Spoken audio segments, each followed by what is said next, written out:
This program is presented by University of California Television. Like what you learn? Visit our website or follow us on Facebook and Twitter to keep up with the latest UCTV programs.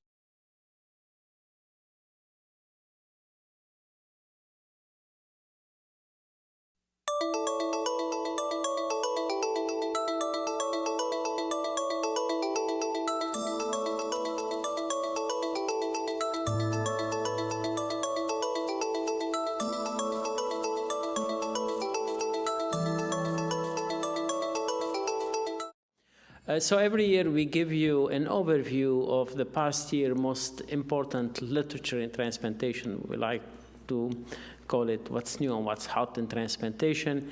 And your guides for this tour this year is Sindhu Chandran and Sandy will come back.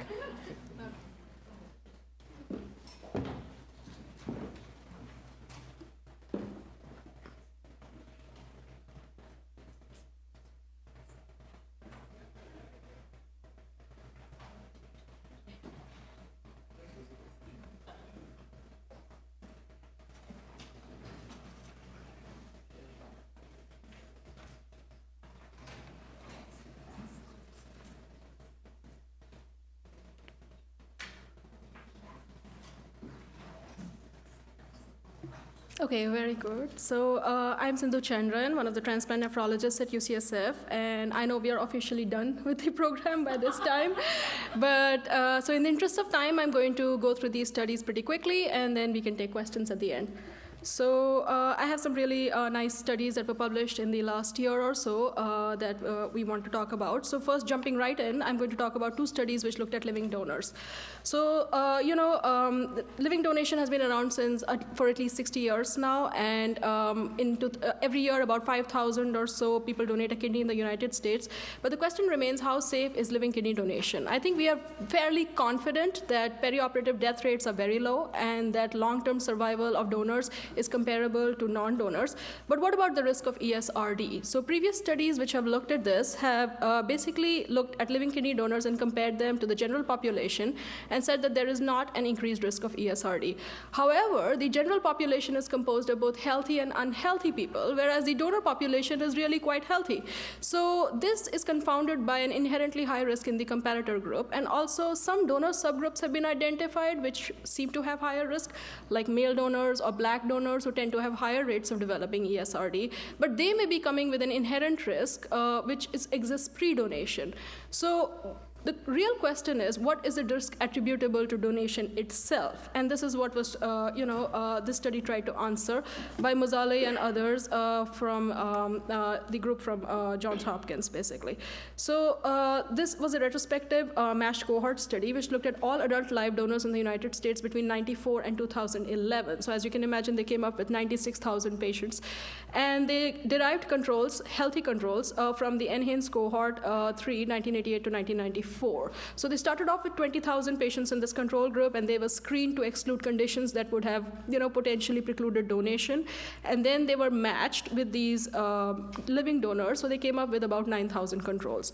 And the diagnosis of ESRD was the primary outcome in the study, and this was ascertained through the CMS Form 2728, or placement on the wait list for a transplant. And they looked at two types of measures of risk. One was the cumulative incidence of ESRD, and they looked at this measure in two populations, the living donor population and the healthy non-donor population. And then they looked at the lifetime risk of ESRD, and this was done in three populations: the living donor population, the healthy non-donor population, and the unscreened donor population. So this controls before screening.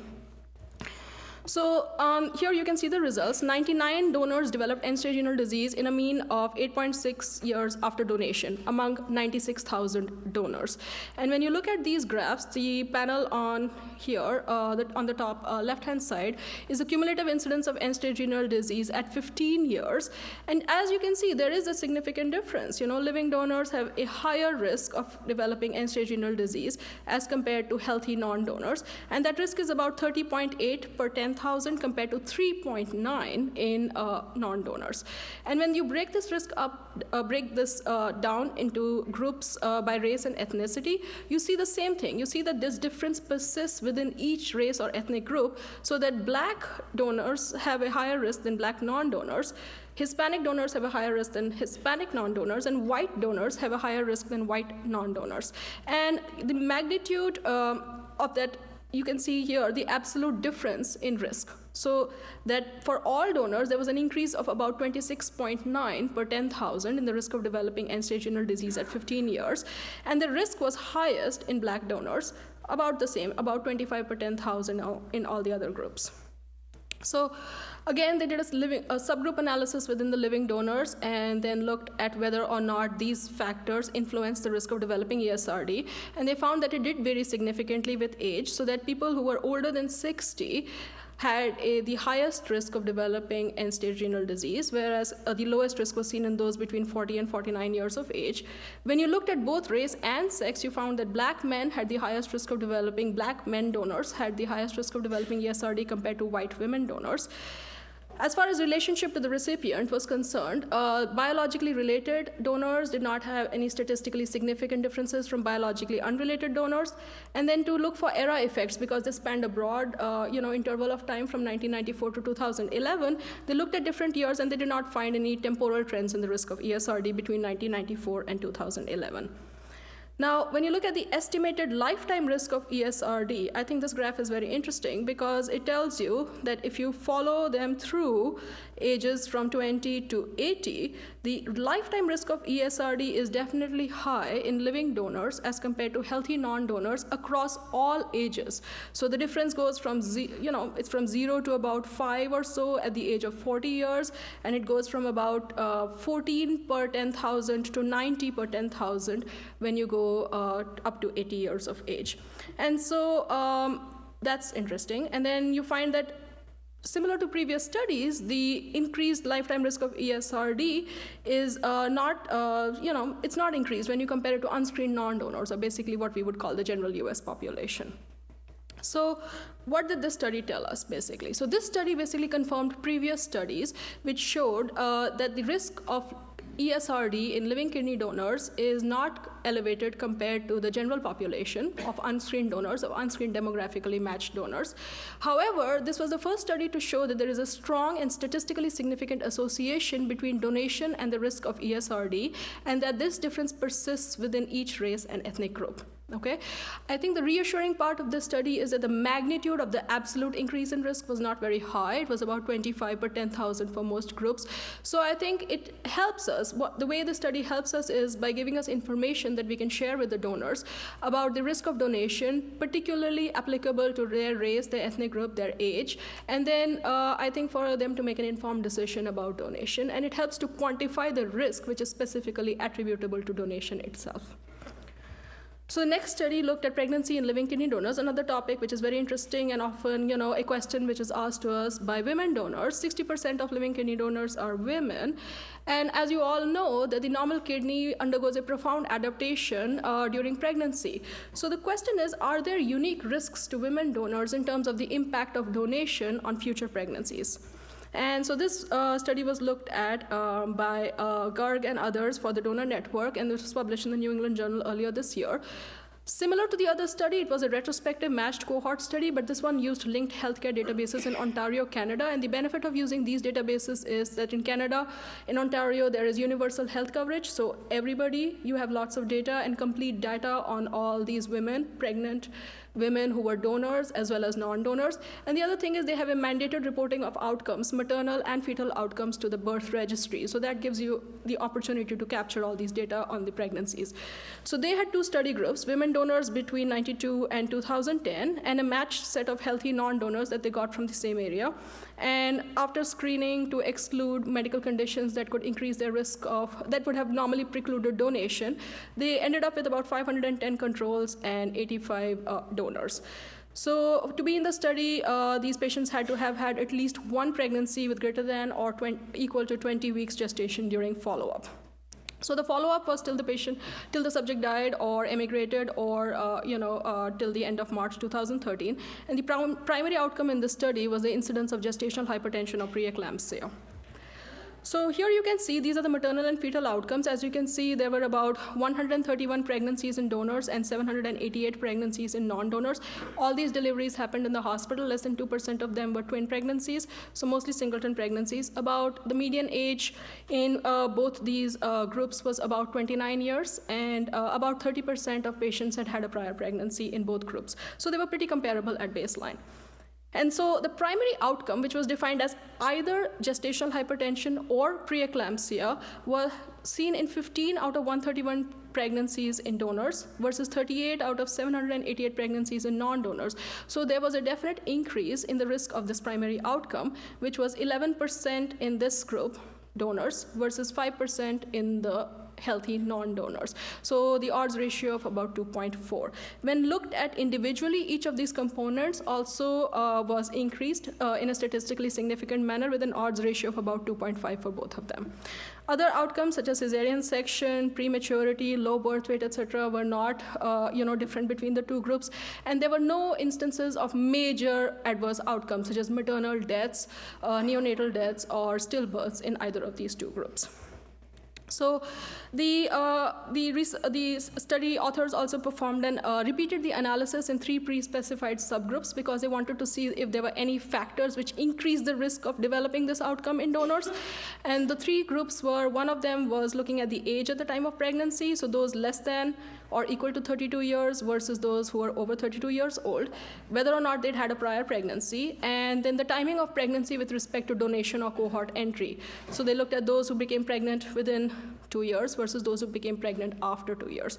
And only one of these, which was the age at pregnancy, was found to have a statistically significant increased risk of the primary outcome. So if you compare this to previous studies, there are 2 really main studies published of pregnancy in living kidney donors. One is a study from Norway, which is somewhat similar to this study because they also have universal healthcare and they have mandated reporting of outcomes to the birth registry. And from the Minnesota study, which is actually a single center study, which looked at women, pregnancies in women before and after donation, and it was mostly through self-report, not through a registry data. So I think if you compare these studies, basically the Norway study and the Ontario study had very little loss to follow-up, whereas in the Minnesota study, there was a high degree of loss to follow-up. These 2 studies, the study design basically compared outcomes of pregnancies before donation versus pregnancies after donation, not necessarily in the same group of women, whereas the Ontario study compared pregnancies in donors and healthy matched controls. The Minnesota study had advantage of numbers like 239 women and 490 pregnancies, and the mean age at donation and the mean age at pregnancy are relatively comparable between these studies. So as far as study outcomes are concerned, they were pretty much the same. So gestational hypertension, preeclampsia was seen at about the same rate in the Norway, the Minnesota, and the Ontario study, which reassures us that these findings are probably real. And both of them, all of these studies did not show a major increase in serious adverse outcomes like maternal death or neonatal death. So what did we learn from this study? I think this study, again, like the previous study in living donors, confirmed that gestational hypertension and preeclampsia are more common in living donors compared to healthy non-donors. It reassured us that serious adverse maternal and fetal outcomes were not seen in living donors compared to healthy non-donors. And the best thing is that it gave us, again, like the previous study for ESRD, it gave us information that we now have included in our information packet that we give to potential donors. It is included in the discussion that we have with potential women donors.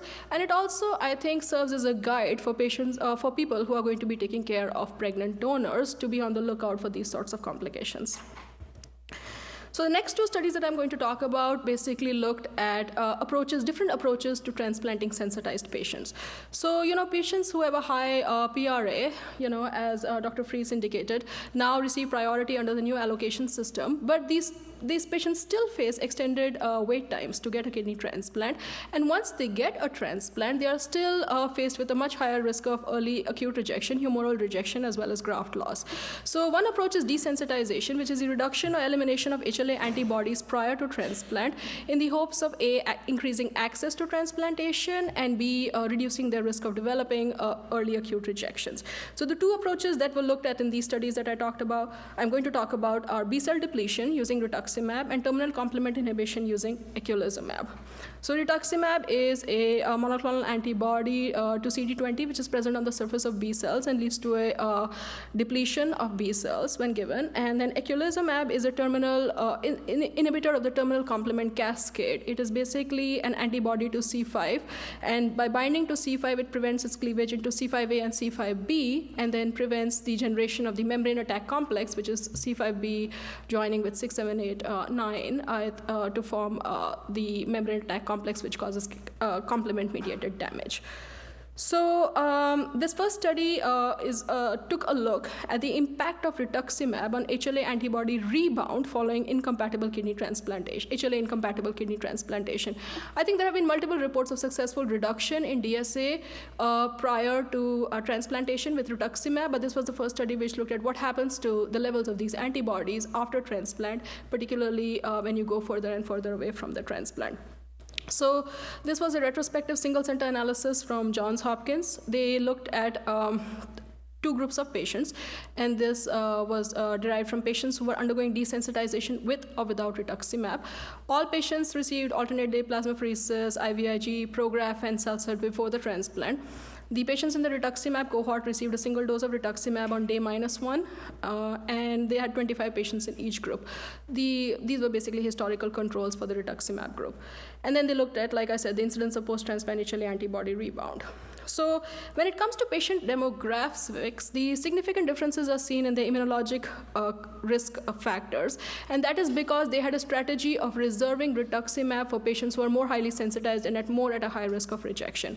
So as you can see, a higher proportion of patients in the rituximab group had retransplants, and a higher proportion of them had repeat HLA mismatches, and they had broader sensitization as compared to the patients in the no rituximab group. So this is the graph which looks at HLA antibody at baseline, and by baseline they mean the level of HLA antibody prior to desensitization, and then at months 1, 3, 6, and 12 post-transplant on the x-axis. So this on the left panel you see rituximab induction, and on the right side you see the group which did not receive rituximab. And I think the difference is fairly obvious without all these numbers clouding the picture necessarily, that rituximab induction significantly reduced the frequency as well as the magnitude of the rebound in HLA antibodies that is seen post-transplant. And if you look at just DSA and not just all HLA antibodies, the frequency of this HLA rebound was only 7% in rituximab group versus 32% in the no rituximab group. They also did this analysis looking at not just the percent reduction in MFI of the DSAs, but also the absolute decrease in MFIs compared to the pre-desensitization serum and the peak post-transplant serum. And they found again a significant difference in the rituximab and the no rituximab groups, with DSA coming, the mean reduction in DSA being 2,500 MFI in the rituximab group versus 292 in the non-rituximab group. And as far as non-donor-specific HLA antibodies was concerned, those were also reduced in the rituximab group versus an actual increase in the non-rituximab group. So what does I forgot about this slide. So when they looked at clinical outcomes such as patient survival and graft survival, they didn't really find any difference. So no significant difference in the incidence of acute rejection, patient survival, or graft survival between the rituximab and the non-rituximab cohorts. But there was a trend towards increased incidence of infections in the rituximab group. This was not statistically significant, but sort of numerically higher, and also an increase in the total number of infections, which they explained by saying, well, a couple of patients kept getting more and more infections, So I think something to keep in mind when using this strategy. So what does this, paper tell us? I think it tells us rituximab, I think, seems to be a pretty effective strategy for preventing or at least reducing the risk of post-transplant HLA rebound. However, this difference did not really translate into lower rates of acute rejection or any change in patient or graft survival. And the persistence of DSA at 1 year post-transplant was about the same in both groups, like about 40% versus 52% in the other group. So it may be something that acts, well, maybe in concert with other therapies early post-transplant, but may not be something that is effective as a sole strategy in the long term. So the next study, which looked at sensitized patients, used eculizumab, which, as I pointed out before, is a terminal inhibitor of the terminal complement cascade. And what they did was, this was a study from a single center study from the Mayo Clinic, and they compared two groups of patients, adult living donor kidney transplant patients with positive B-flow cross-match, so between 200 and 450 channel shift. And they had two groups, again, similar to this other study design. They had patients in whom they gave eculizumab, and these were transplanted between 2008 and 2011. And then they looked at historical patients, control group, which had been sort of treated similarly, but had not received eculizumab, and those were from 2005 to 2007. So both groups got plasmapheresis if their cross-match was greater than 300 channel shifts, and they all got thymoglobulin induction and were maintained on TAC, MMF, and prednisone. So as far as surveillance was concerned, DSA was checked at baseline and then at certain pre-specified time points, and biopsies between the two groups were compared at 3 to 4 months, 12 months, and 24 months post-transplant. So this, I think, is just a pictorial of how eculizumab acts, which we just talked about. And then this is their protocol for giving eculizumab. They gave 1,200 milligrams just before the transplant. Then they gave 600 on post-op day 1. Then they gave it weekly for 4 weeks. And at any time, if the B-flow, and at this time, if the B-flow cross-match was less than 200, they would stop. If it wasn't less than 200, they would continue giving eculizumab every 4 weeks and then reassess at 9 weeks. And again, if it's less than 200, they would stop. Next, they would reassess at 26 weeks and so on. So patients in the eculizumab group did not receive uniform lengths of eculizumab therapy. Some received shorter durations depending on what the outcome of the B-flow cross-match was, and others received longer duration for up to a year in some patients. So when you look at clinical outcomes, this graph here shows the death-censored graft survival and the number of years post-transplant, and they did not really find any difference in graft survival between the control group and the eculizumab group. So when they looked at causes of graft loss in these two groups, they found that transplant glomerulopathy remained the #1 cause of graft loss in both the eculizumab group and the control group, accounting for more than half of all cases of graft loss. Death with function accounted for about 16% and 17% in each group. So eculizumab did not seem to have any impact on the development of transplant glomerulopathy, the loss of grafts from transplant glomerulopathy, or death with function in these groups. And then when they looked at other clinical parameters, such as the serum creatinine at 1 year, the iothalamate GFR at 1 year, or the 24-hour urine protein excretion at 1 year, these were not significantly different between the eculizumab or the control groups as well. So what made them do this study? What made them do this study was that they had previously shown really very good outcomes in terms of the incidence of early acute antibody-mediated rejection. So this was an expansion of their original cohort, and at that time they had looked at the incidence of acute AMR within the first 3 months, and they found a very important difference, 6% versus 42%, 6% of AMR in the eculizumab group versus 42% in the no-eculizumab group. So this was an extension to see if these differences actually persist over time, and do you really see changes, does that really translate into a later difference in chronic humoral rejection?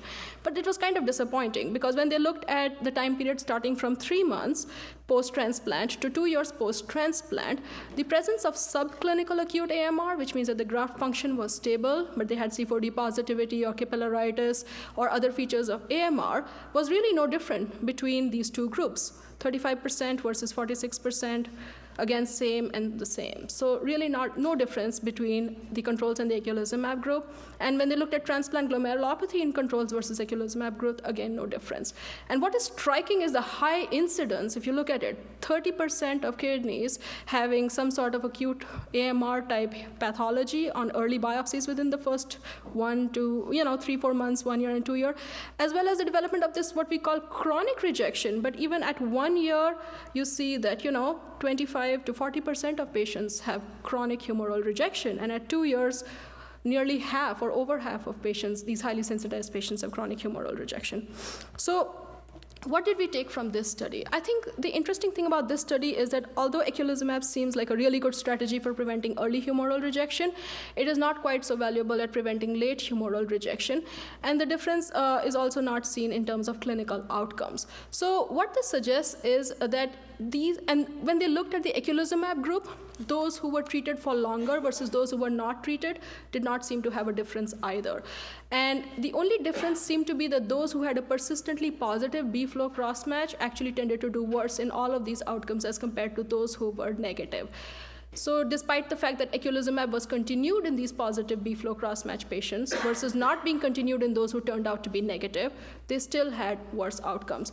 So I think it shows that antibodies can mediate damage even in the presence of complement blockade by eculizumab. And the other important finding is that early humoral rejection, even though it has a very strong association with chronic humoral rejection, is not causal, because even in the absence of early humoral rejection, the incidence of chronic humoral rejection was pretty much the same in both these groups. So it's a very strong association, and eculizumab is useful in preventing the early part of it, but by itself is not, again, the best strategy for preventing long-term chronic humoral rejection in these patients. And I think the other important thing is the fact that, that complement-mediated injury as well as antibody-mediated injury through complement-independent mechanisms happens in the presence of eculizumab. So it's not something that is completely banished by this medication. So finally, just a couple of studies looking at interesting updates on Balad Acept, which, as you know, is a molecule, a second-generation CTLA-4 Ig, which blocks CD80 and CD86 on the antigen-presenting cells and therefore prevents delivery of the co-stimulatory signal to the T cells via CD28. And this study is from the SAR Wall Lab and looked at transcriptional profiling of Balad Acept and CNI therapy in renal allograft recipients. So the Balad Acept was approved on the basis of a phase 2 trial and 2 pivotal phase 3 trials, the BENEFIT study and the BENEFIT EXT study, looking at deceased donor transplants, either standard criteria or extended criteria donors. And both studies had very interesting findings in terms of superior graft function in the Balad Acept group and lower incidence of DSA formation in the Balad Acept group, despite a higher frequency of acute cellular rejections, as well as a more severe, as well as the presence of more severe cellular rejections in the Balad Acept group. So this was a very interesting finding. And the way that the SAR Wall group looked at this one was to see whether or not they could use transcriptional profiling to find out, to elucidate the molecular mechanism of CNI toxicity and to see if you can find out what are the molecular mechanisms underlying this superior graft function in the Balad Acept group versus the poorer graft function in the CNI group. So they basically took a few patients from the BENEFIT studies, and because they all underwent protocol biopsies at 12 months, so they had 18 biopsies for patients on Balad Acept, 17 biopsies on CNIs, and they compared these biopsies with a historical, matched control group of 26 biopsies taken at implantation. And then what they did was they extracted RNA from these biopsies, reverse transcribed them, and amplified them, and then hybridized them to gene microarrays. And they looked for differentially expressed genes in each group. Once they had identified differentially expressed genes in each group, then they used a method called gene set enrichment analysis to find out if the genes in one particular group were enriched for particular types of gene sets which have been previously published and correlated with non-immune injury, immune injury, or immune cell specific markers. And they also used this opportunity to test a novel in vitro CNI toxicity assay which they had developed in their lab to find out if those genes, which they thought predicted CNI toxicity, were upregulated in the CNI patients versus the Balad Acept patients. And finally, they correlated all these gene expression signatures with allograft biopsy pathology and clinical data. So when you look at the gene set enrichment for unique Balad Acept and CNI differentially expressed genes, I think the striking finding is that there were 1,400 unique differentially expressed genes in the CNI group, And of these, they were all enriched for, they showed a high degree of enrichment for CNI toxicity, for genes associated with fibrosis, and for genes associated with early tubular interstitial damage. Whereas the differentially expressed genes in the Balad Acept group did not show any such enrichment. So this was very striking and very different. And when they looked at these genes, they also found that it's strongly correlated with the histopathology seen on the biopsies. So the patients in the CNI, the expression of these genes in the CNI group also correlated with the degree, the Banff scores for interstitial fibrosis and tubular atrophy seen in the light microscopy of these biopsies at 12 months.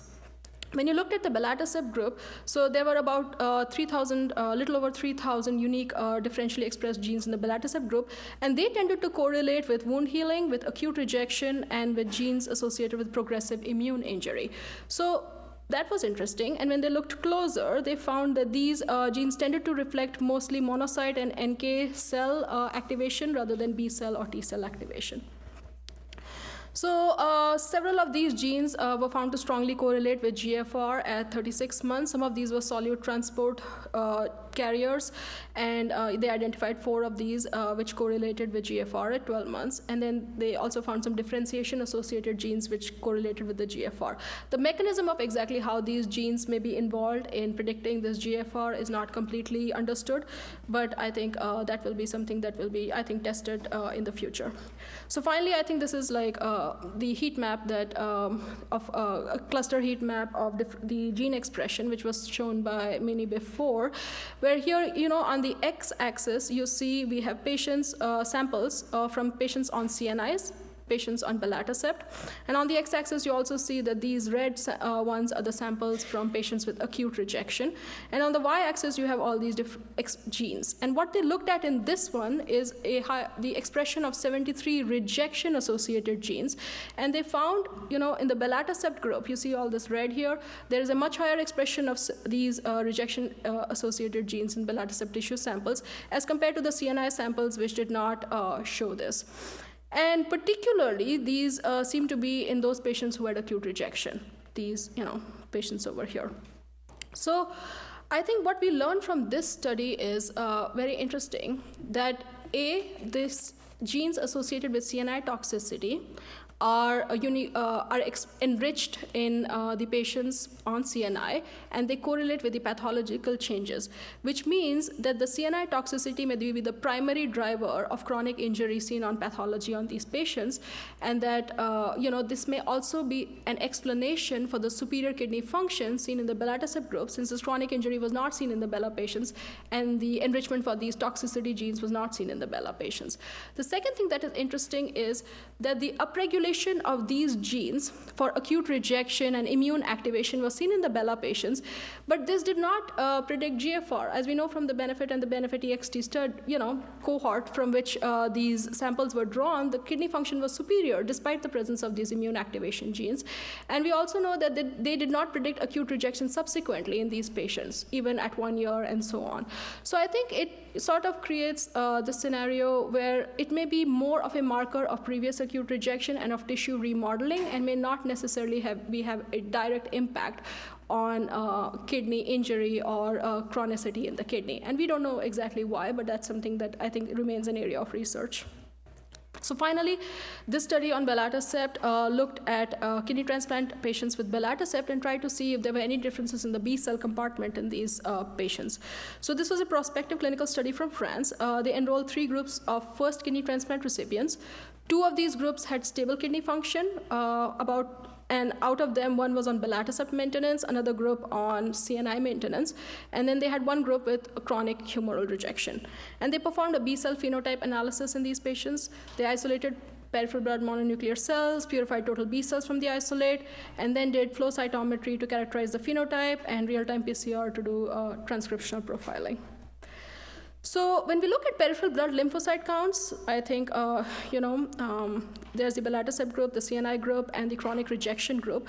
You find that CD3 positive T cells were no different between the frequency, or the absolute number of these cells was no different between the two, between the Balad Acept, CNI, or the chronic rejection groups. When you look at CD19 positive B cells, again, there was no difference between the Bela groups and the CNI groups, although the patients with chronic rejection tended to have lower frequency and number of these B cells. Okay, so for the next parts of the study, they only looked at patients on Balad Acept and CNI and didn't look at the chronic rejection patients because they didn't have enough B cells to do all this fancy phenotypic profiling and so on. So here, I think these graphs are a little hard to sometimes to understand, but basically CD27 is a marker of memory B cells, and here what they tried to look at was whether or not the presence of these CD27 positive or CD27 negative cells was different between those on Balad Acept and CNI. So they didn't really find a significant difference in the percentage of these cells showing a memory or a naive phenotype between the two groups, but overall it seemed like the Balad Acept group had a slightly higher, overall a numerically higher frequency of CD27 negative cells. Okay, so maybe fewer of the memory cells in the Balad Acept group. So further, they looked at specific subgroups of these B cells to look at different developmental stages in the B cell population. So what they found was, so these are basically the B cells are classified as BM1 to BM5 depending on their stage of maturity and the markers that they use.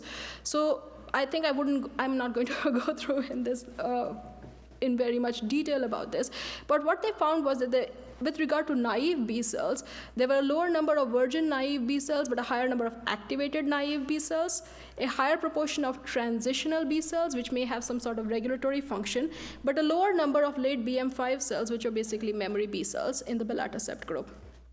And they confirmed this by doing further analysis of markers CD24 and CD38, which also helped to identify transitional B cells.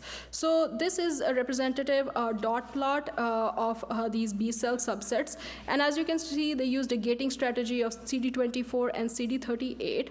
And gate 1 is basically those who are CD24 high as well as CD38 high, which identifies the transitional B cells. And you can see that patients, there are more patients in Balad Acept who had transitional B cells as compared to the CNI group, which didn't really have very many of them. And then you have group 2, which is those who were CD24 high still, but CD38, those were CD28 intermediate and CD34 intermediate, which are primarily mature B cells, and those were more frequent in the CNI group. This is a typo, actually. They were less frequent in the Balad Acept group. And then you have the gate 3, which identified those who are CD24 high and CD38 negative, and these are memory B cells, and as you can see, they are more in the CNI group as compared to the Balad Acept group. So finally, they looked at transcriptional profiling of molecules which have been associated with B cell inhibition and as well as B cell survival and differentiation. And out of all the molecules they looked at, what they found was that B cell activating factor and B cell activating factor receptor transcripts were lower in the Balad Acept group as compared to the CNI group. So I think, what does this sort of tell us about Balad Acept? I think the interesting finding is that in the Balad Acept group, there were a higher number of naive and transitional B cells, but a much lower frequency of memory B cells. And this is kind of similar to the signature that Dr. SAR Wall was talking about, which have been seen in operationally tolerant kidney transplant patients.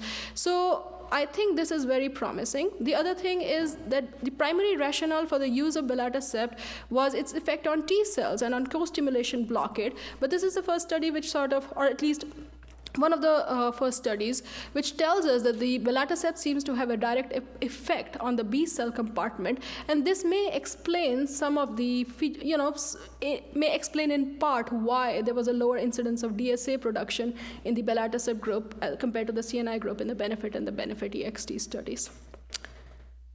Okay, very good. Any questions?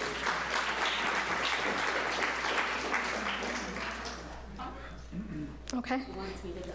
Okay. I follow directions. Let me minimize this and we will be ready to go. There you go.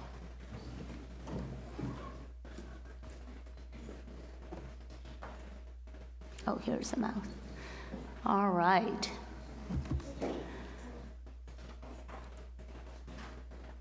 Now the slideshow. There we go.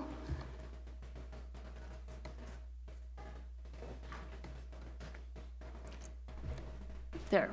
So I know this is late, so I'm going to go very quickly. This is just a little dessert, because I think Sindhu took you through the main part of the meal.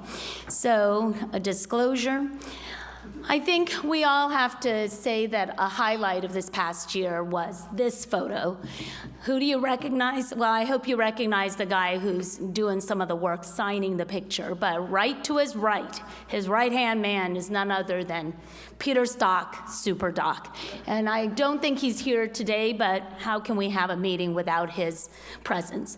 So what was this all about? Well, he was there when President Barack Obama signed the HOPE Act, and the HOPE Act was actually more hopeful than anything else in that it was probably one of the only things that was accomplished in the presidency with the gridlock in Washington, D.C. So what was the HOPE Act?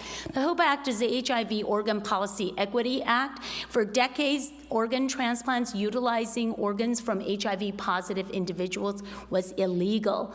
Not just not done, but illegal to be done. And you couldn't even study whether they could be done safely or not. And this HOPE Act lifts the research ban such that we can now perform these transplants under study.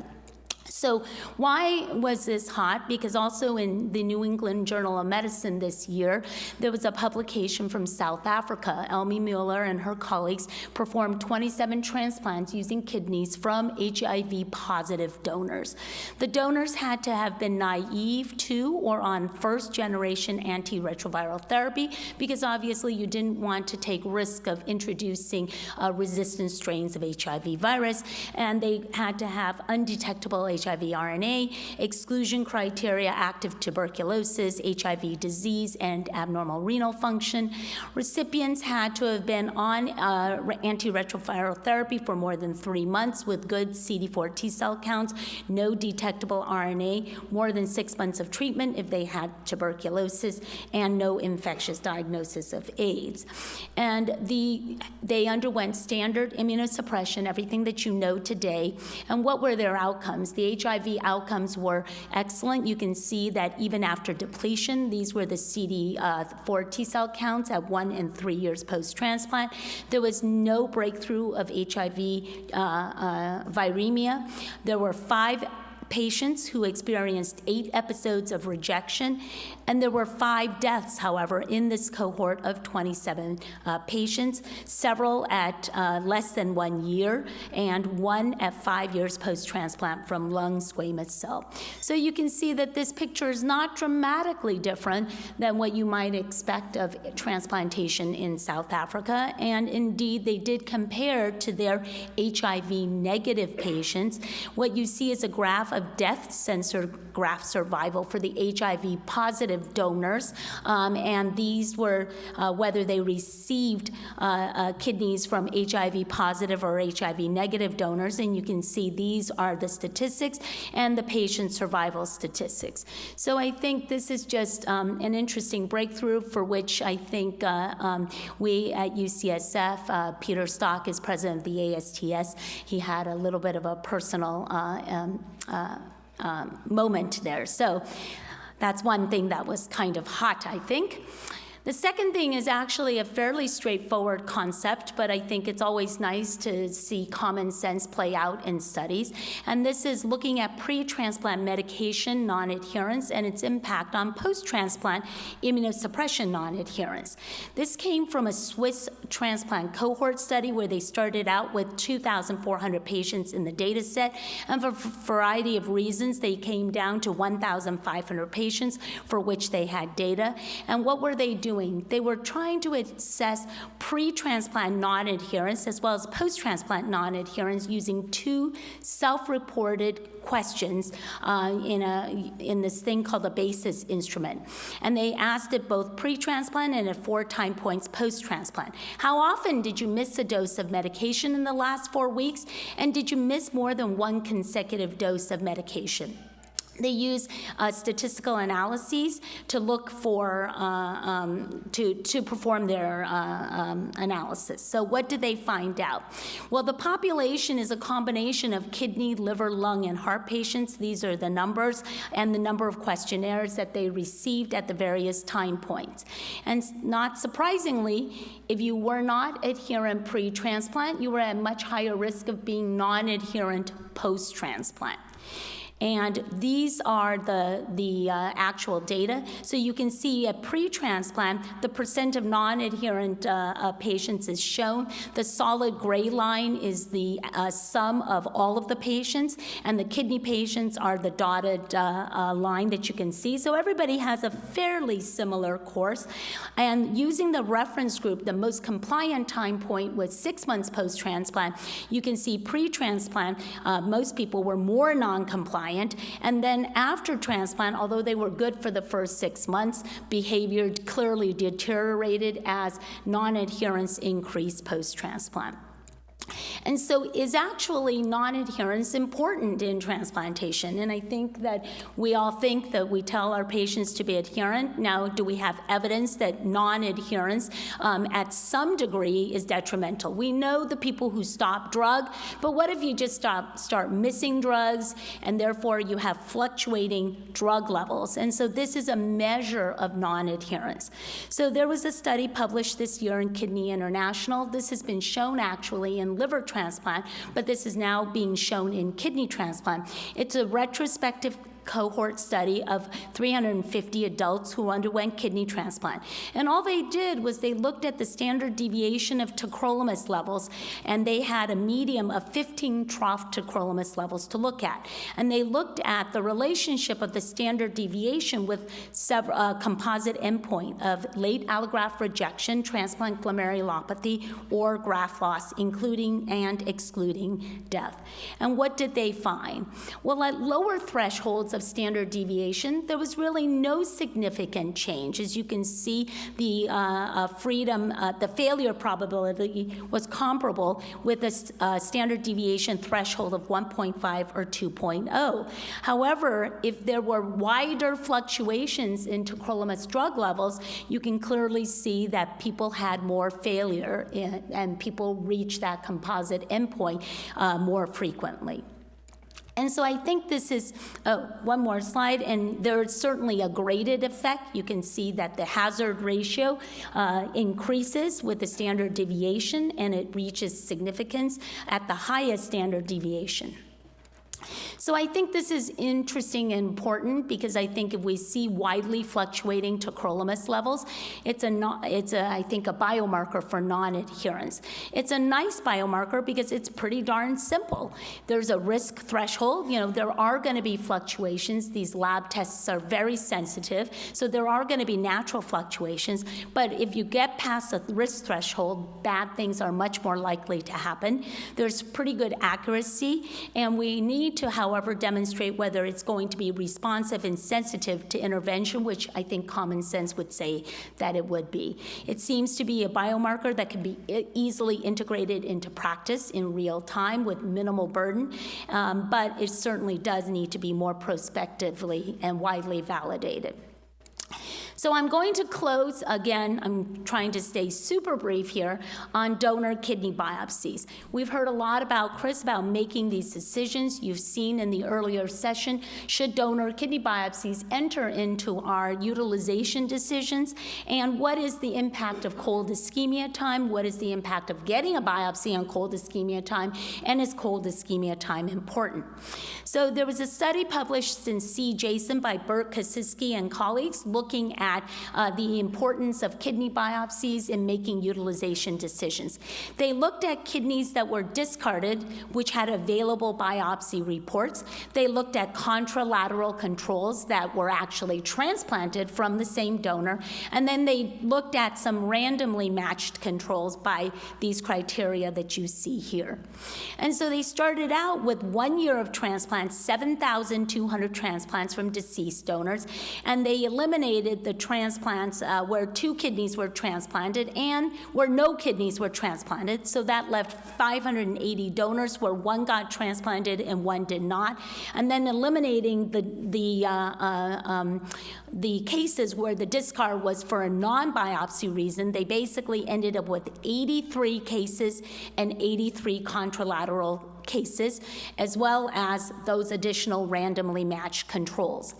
The only factor that they identified as correlating with discard was glomerulosclerosis greater than 20%. And as you can see, the odds ratio for discard went up as a percentage of glomerulosclerosis increased.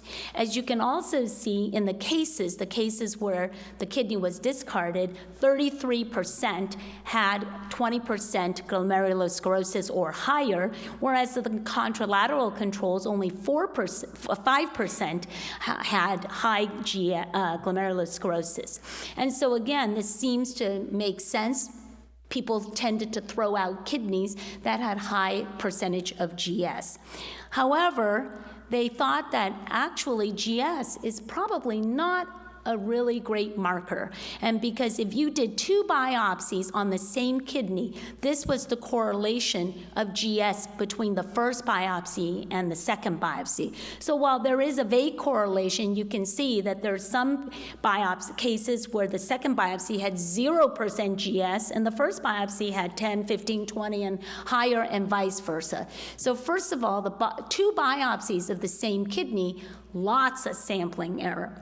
The second thing is what you can see is that there was a lot of overlap between discarded and transplanted kidneys. So the first column are discarded kidneys, and you can see, yes, there are a lot of kidneys with high GS that did get discarded.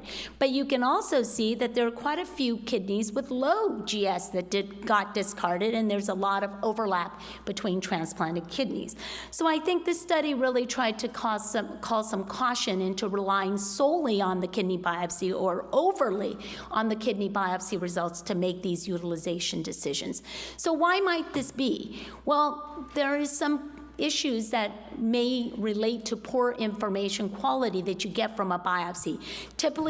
Typically, the biopsies are wedge and therefore more superficial than ideal. They're frozen sections and not formalin-fixed, paraffin-embedded tissue. There's suboptimal tissue quality with not a lot of glomeruli.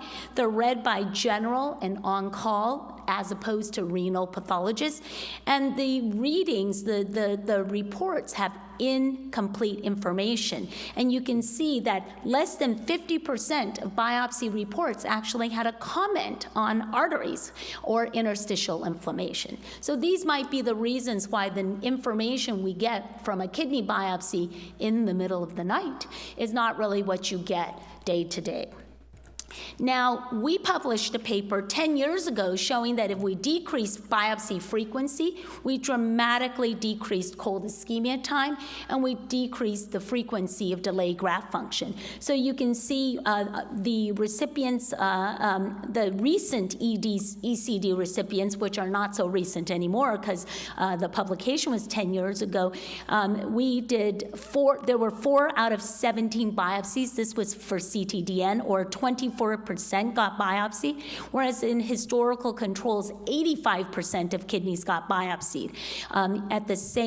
For the same kidneys, the cold ischemia time was only 7.5 hours, whereas it was 16 hours historically. And the DGF was 15% with short cold ischemia time and 43% with long cold ischemia time. Now, the final paper I'm discussing today is really what is the impact of cold time. And this is a paper published this year from France, which looked at 3,839 kidneys transplants from brain death donors, excluding cardiac donors, in about a decade within a French observational study. And so what you see is that there's actually been a decrease overall in cold ischemia time over the time period, and that's been a fairly steady progression. The second thing is that if you look at the cohorts of recipients, you can see that these are stratified for short to long cold ischemia time. And donor age is actually least in the short cold ischemia time kidneys and longer in the long cold ischemia time. There's also more expanded criteria donors in long cold ischemia time transplants, and of course, more delayed graft function.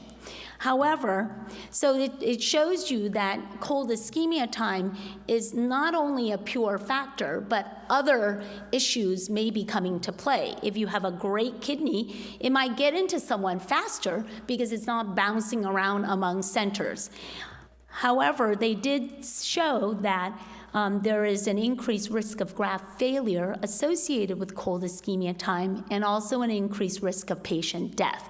So I think while these associations do make us think twice and wonder about whether it would be good to take a very high KDPI kidney that is being regionally shared, as Chris talked about, because maybe cold ischemia time is detrimental to the kidney outcomes as well as to patient outcomes. I think you have to take this data with a grain of salt, because I think it's very hard to control for all of the compounding factors. So unfortunately, I think what this still means is for Chris and I, we still have to get up at 2 a.m. and do kidneys when they're there to be done at 2 a.m. So I think that's totally enough said. I think it's time to eat, drink, and be merry.